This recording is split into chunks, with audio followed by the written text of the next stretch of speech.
and see what they think of you and all that. But the game is played on paper, so we're not real concerned about preseason rankings or anything like that. We got to go out and play the game every weekend. You have raised expectations, though, in the 4 years you've been here. Talk about that. Well, I mean, not only we've raised expectations for ourselves.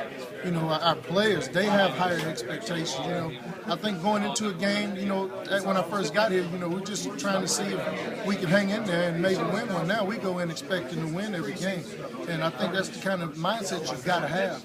And but with that, you have to have that preparation during the week. You got to have that mindset during the week that hey, we're practicing to win a game. You know, with all 11 starters back on defense, strong offensive line coming back. What's the biggest question mark? Is it Mike German at quarterback, or is it what's going to happen at tailback? Well, you know, my old coach Bill Thomas, you know, Coach Gillum, all of them used to say, "Hey, one monkey don't stop no show." You know, so you know, we've got to go in with the attitude that Mike is not there, you know, because he has not, you know, fulfilled everything that he needs to fulfill right now. If he is there, that's good. That's good too. That's fine and good. But you know, right now, you know, we got some guys, Hope Claiborne, we got Lamar McKnight and Ronald Butler. All those guys are working hard, and those guys will be contending for that starting spot. Talk about Butler, a junior college transfer. No, McKnight is actually the junior college transfer. Butler was actually our backup in camp last year, and he did not qualify NCAA-wise last year, and he continued to take the test, and he finally made the test score, so he's eligible now. Lamar McKnight is a junior college transfer from out in California.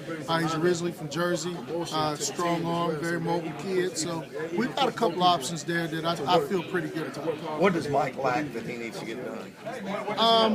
He still has some academic work to do, and there has not been a court date set for him yet. So there are two things that are still out there for Mike that we've got to make sure that go in his favor in order for us to be able to make a comment on it. He can cover ground, still on the break team balls. as of right now.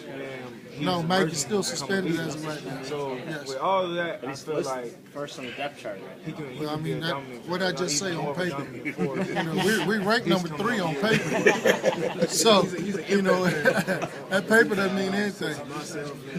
Ryan Turner, is he no longer on the roster? Ryan Turner's decided to transfer. Where did he transfer? You know? I'm not sure. got any transfers in? We need to keep our eye out for. Next question. No, we don't. Not at this point, we don't. There is a possibility, but not at this point. We do not have. Pretty much, yeah. They saying I have a cool last name. That's a football last name. They I feel like he's going to have another big she'll make NFL with that last I mean, I name. can throw That's AC a Leonard cool the last ball, name. and you know, I mean, that kid just makes things happen. But I think that, you know, we'll have a couple other guys out there. You know, Devin Wilson's going to be a senior. I expect him to pick up the slack. You know, where Travis James left off, and you know, Weldon Garlington is another capable receiver that we have. We had the emergence of a young kid, Lavassier Kelly, from down in the Miami area that we feel is going to be pretty good. So, and we had, you know, 2 really good high school kids that we recruited that we think can come in and help us. So, you know, we knew what areas we needed to address in recruiting. I think that we did that. Now it's going to be up to the players to step up and make some plays. Coming out of spring, is Hooks starting tailback?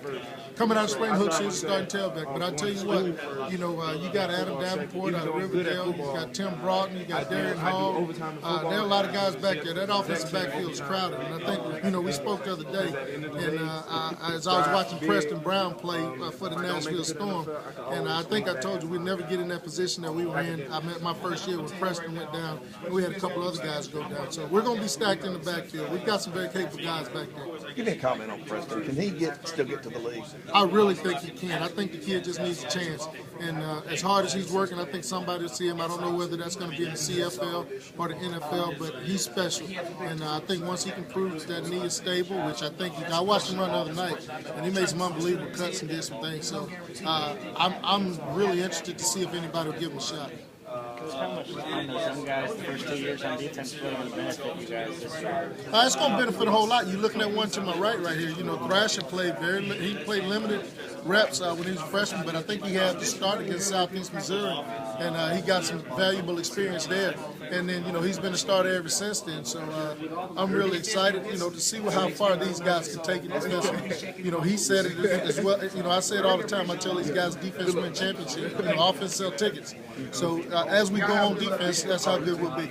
But with offense, are you confident? Even I know the quarterback question is kind of up in the air, but do you feel like the offense can kind of keep rolling? I mean, I do. I mean, we've got a good front. We've got, Kadeem and those guys up front that'll continue to make holes for our run game. If we can run the ball, it'll open up everything else. But that's the main thing. Like I tell our kids on defense, you got to be able to stop the run. If you can't stop the run, it's going to be a long night. I don't care who you are. So I do feel like we're very capable on offense. I do feel like, the guys that we brought in will enhance our offense. So we're going to be as balanced as we need to be. If they put it in the box, obviously you got to throw the ball. If they're stopping the pass, we're going to have to run the ball. That's a chess match. So we just have to do what we do. That's one of our mottos, do what we do, whatever it takes, no excuses, no explanation. You're talking about your defense. You got 11 returning on defense. Godbolt being defensive player preseason of the year.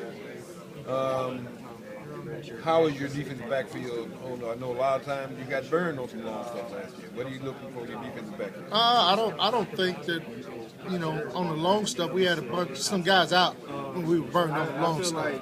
So I think Godbolt wasn't playing a whole lot, and Daniel Fitzpatrick was hurt. I think Murray State may be the game that you're referring to, but and just a couple of games we were out of position. Late in the year, we were pretty banged up in the secondary. So I think we've added some depth back there, and we'll be able to rotate those guys a little more and stay a little bit healthy. But those are things that you can control. Some of that is coaching. And some of that is individual play. So we just got to make sure that we get a great combination of both, and not give up the big ball this year. But I feel really good about our guys. And Craig Gillum used to say this all the time, and Joe Gillum said it also. The best pass defense is a pass rush. So I think we've got some very capable pass rushers in Torrey Shipley, Anthony Bass, Antonio Harper, Jack Endom, Sam Quan Evans. Those guys up front are going to be huge for us, because if he doesn't have time to throw back there, then it helps that defensive backfield out a lot. Quarterback-wise, he settled with German. No, he still has some issues that he has to fulfill. I mean, he still has a court date, and he also, still has some academic issues that he has to take care of. If he takes care of those, then we're going to reevaluate his status, and we'll go from there. Who's in the lead right now at quarterback? We really don't have anybody. It's going to be a competition in camp, but I can tell you, Ronald Butler and Lamar McKnight and Hope Claiborne are all three guys that'll have an opportunity to start for us. So say those guys again. Lamar McKnight. It was just us. We got Ronald Butler. We got to get the mental aspect of the game down. And Hope Claiborne. Once we get the mental, everything else. You can read that? Yeah. Building your program year by year. Yes. Do you raise the expectation? I mean, do you come in this year and say, hey, look, this is our year. This is the year we've been behind them to step Well, every year, I had a 5-year contract. So I'm like, I don't know if you ever seen John McKay had a 5-year plan. So really not supposed to win the championship till next year, because that'll be year 5. But, sometimes things happen earlier than expected. Like I've always told people, I thought we got a little ahead of schedule last year, because we were really playing a bunch of young guys last year. And any time you talk about winning all 11 games or winning 12 games, there's going to be some intangibles in there. You're going to have a little bit of luck. You're going to have to stay healthy. You're going to have to do things right on and off the field. But, our expectations are high. We set that bar for ourselves. Nobody set it for us. Starting out 7-0 last year and ended up 8-3. The bar is set high. So I do expect us to be better than we were last year. And I think if we're better than we were last year, we're getting in a pretty elite category. Another offensive line, you don't have like, we still gonna run the ball. How do you deal with that? That's the kind of mentality we have as I mean, as an offense. we could have Michael German going into Florida A&M, and Michael German could get hurt play 1. Then what do you do? do you tuck your tail and say, "Oh, the season's over because Mike ain't here," or do you roll your sleeves up and fight? When you roll your sleeves up and fight, I mean, our kids we got to take that approach that Mike is not going to be there. Okay, till Mike fulfill those deals that he needs to do, that's where he's going to be, and we will roll with the guys that we just talked about that are going to be vying for that starting spot. But you know, we'll play with the guys that we have. You know, obviously you would love to have that guy that's been with you for 2 years out there, but you know, you got to play the hand that's dealt you.